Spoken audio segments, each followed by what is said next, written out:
संभाजीनगरमधील hotel विट्सच्या tender प्रक्रियेची उच्चस्तरीय चौकशी करण्याचे आदेश मुख्यमंत्री देवेंद्र फडणवीसांनी काल विधान परिषदेत दिलेत। अंबादास दानवेंनी या प्रकरणात सामाजिक न्याय मंत्री संजय शिरसाट यांच्यावर गंभीर आरोप केले होते आणि त्यानंतर मुख्यमंत्र्यांनी हे आदेश दिलेत। आता विट्स हॉटेलच्या या चौकशीच्या आदेशानंतर शिवसेनेने मात्र यावर सारवासारव केल्याचं पाहायला मिळतंय। पाहूया। जर टेंडरमध्ये अनियमितता असेल तर ते आपण तपासून घेऊ, अशा पद्धतीची मुख्यमंत्र्यांची भूमिका आहे। पण आपल्याला ही चौकशी लागली, आता आम्ही अडचणीत, आता शिवसेनेचा मंत्री अडचणीत, अजून अडचणीत, हे कोण सूत्रानं सांगतं मला माहीत नाही। संजय शिरसाट यांच्या शपथपत्रामध्ये त्यांच्या मुलाचा उत्पन्न शून्य दाखवलेलं आहे आणि मग ज्याचं उत्पन्न शून्य आहे ती व्यक्ती 65 कोटी रुपये कशी भरणार? नाही, मला माहीत नाही आहे की मुख्यमंत्री मोठे आहे किंवा उद्योग मंत्री मोठे आहे। मुख्यमंत्र्यांनी स्पष्ट सांगितले होते की उच्चस्तरीय ते इन्क्वायरी करणार आहे। छत्रपती संभाजीनगरमधील हॉटेल विट्सच्या लिलावावरून अंबादास दानवे आणि सामाजिक न्याय मंत्री संजय शिरसाट यांच्यावर आरोपांच्या फैरी डागल्या होत्या। सोमवारी विधान परिषदेत या मुद्द्यावरून जोरदार खडाजंगी झाल्याचं पाहायला मिळालं। यानंतर मुख्यमंत्री देवेंद्र फडणवीस यांनी हॉटेल विट्सच्या टेंडर प्रक्रियेच्या उच्चस्तरीय चौकशीचे आदेश दिले। त्यामुळे हॉटेलचा लिलाव घेणारे संजय शिरसाटांचे सुपुत्र सिद्धांत शिरसाट यांच्या अडचणी वाढणार असल्याच्या चर्चा सुरू होत्या। त्यातच आता या चौकशीच्या मुद्द्यावर शिवसेनेने सारवासारव केल्याचं पाहायला मिळतंय। मी स्वतः त्या सभागृहामध्ये होतो ज्यावेळी स्वतः संजय शिरसाट साहेबांनी त्याचा खुलासा पण केला आणि कोणाची चौकशी लावली पाहिजे तर आपण हे मिनिट्स देखील बघितले पाहिजे। जर टेंडरमध्ये अनियमितता असेल तर ते आपण तपासून घेऊ, अशा पद्धतीची मुख्यमंत्र्यांची भूमिका आहे। पण आपल्याला ही चौकशी लागली, आता आम्ही अडचणीत, आता शिवसेनेचा मंत्री अडचणीत, अजून अडचणीत, हे कोण सूत्रानं सांगतं मला माहीत नाही। पण चुकीच्या गोष्टी देखील रेकॉर्डवर येऊ नये म्हणून मी सांगितलं। मी त्यावेळी सभागृहामध्ये होतो आणि कुठेही शिवसेनेच्या मंत्र्याला त्रास देण्यासाठी ही भूमिका मुख्यमंत्री महोदयांनी घेतलेली नाही। मुख्यमंत्री महोदयांनी सांगितलं की टेंडरमध्ये जर अनियमितता असेल तर तपासून बघू। तर विधान परिषदेचे विरोधी पक्षनेते अंबादास दानवे यांनी आज पुन्हा एकदा विट्सच्या टेंडर प्रक्रियेवरून अनेक प्रश्न उपस्थित करत मंत्री संजय शिरसाट यांच्यावर निशाणा साधलाय। संजय शिरसाटांचे सुपुत्र आहे ते 65 कोटीचं टेंडर टाकतात, जे 65 कोटी 6 महिन्यापूर्वी निवडणुका झाल्या ज्यावेळेस विधानसभेच्या, त्यावेळेस संजय शिरसाट यांच्या शपथपत्रामध्ये त्यांच्या मुलाचा उत्पन्न शून्य दाखवलेलं आहे आणि मग ज्याचं उत्पन्न शून्य आहे ती व्यक्ती 65 कोटी रुपये कशी भरणार? तिनं भले 20 लाख रुपये का होत नाही डिपॉझिटचे कसे भरले, हा प्रश्न आम्ही उपस्थित केलेला आहे।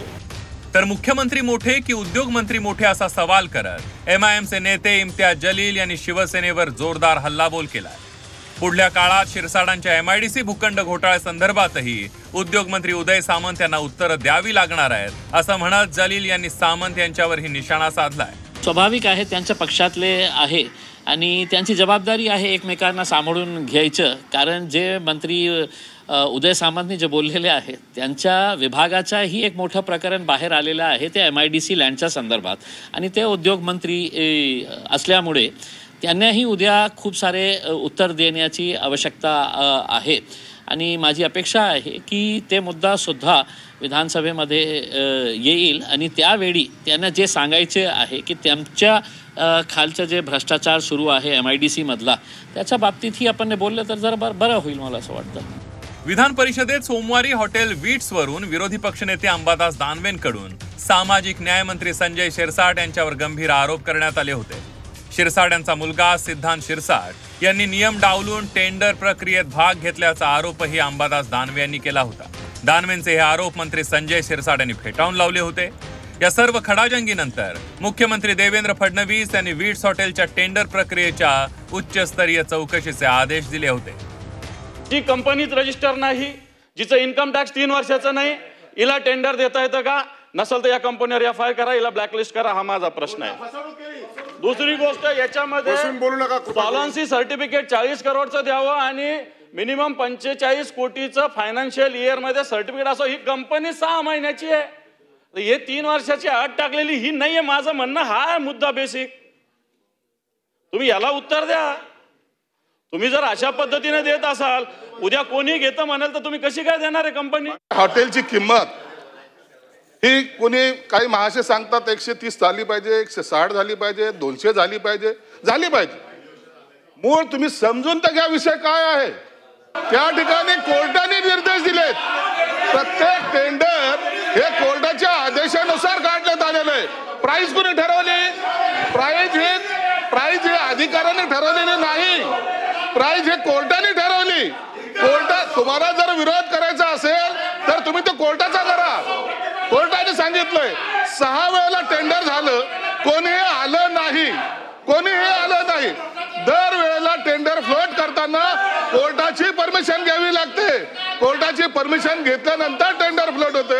अधिकाऱ्याचा त्याच्याशी काही संबंध नाही. मंत्र्यांनी देखील आपला खुलासा या ठिकाणी केलेला आहे. तुम्हाला मान्य असो की नसो त्यांचा खुलासा झालेला आहे. तथापि या ठिकाणी आपण काही मुद्दे मांडलेले आहेत आणि अशा प्रकरणामध्ये पारदर्शिता असली पाहिजे म्हणून या संदर्भात अटी शर्ती किंवा इतर प्रक्रियेमध्ये कुठे अनियमितता झालेली आहे का याची उच्चस्तरीय चौकशी केली जाईल.